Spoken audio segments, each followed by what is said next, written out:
past 4 months, and now it's changing how Central Texans will cast their ballots. 25 News reporter Abby Loring tells us how early voting has started up with a few extra safety precautions.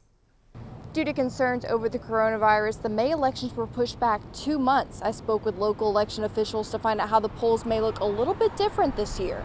Since the rise in COVID-19 cases starting back in May, Governor Abbott signed an executive order allowing the primary runoff elections to be pushed back until July, and today marked the first day of the early voting period. This is our first election to go through with the COVID-19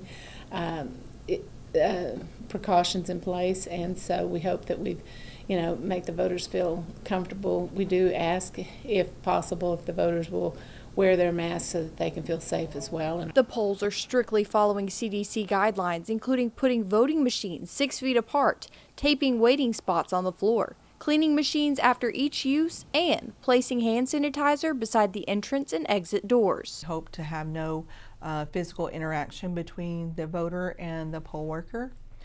You'll sign in using a sterilized pen. You'll be given your access code, and you'll take a pencil.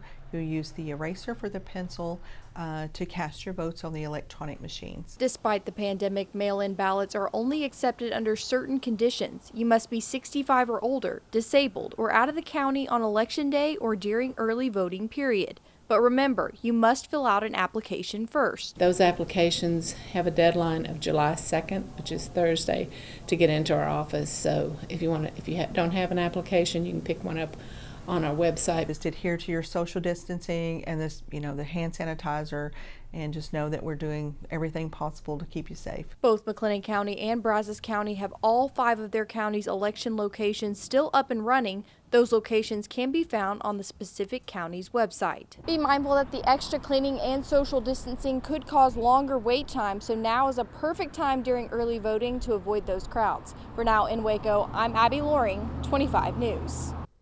So this is a primary runoff election, and attendance is expected to be even lower than usual because of the pandemic. In McLennan County, some polling places are shut down, including the MCC Conference Center and the Waco Convention Center. The U.S. Supreme Court rejecting mail-in voting as a safety measure amid the pandemic. Currently, absentee voting is only for those who are out of state, have a disability, or are over the age of 65. Republicans urge limited use of absentee ballots due to fraud potential, but Democrats argue that people shouldn't have to choose between their right to vote and their health. The last day to apply for a mail-in ballot is July 2nd.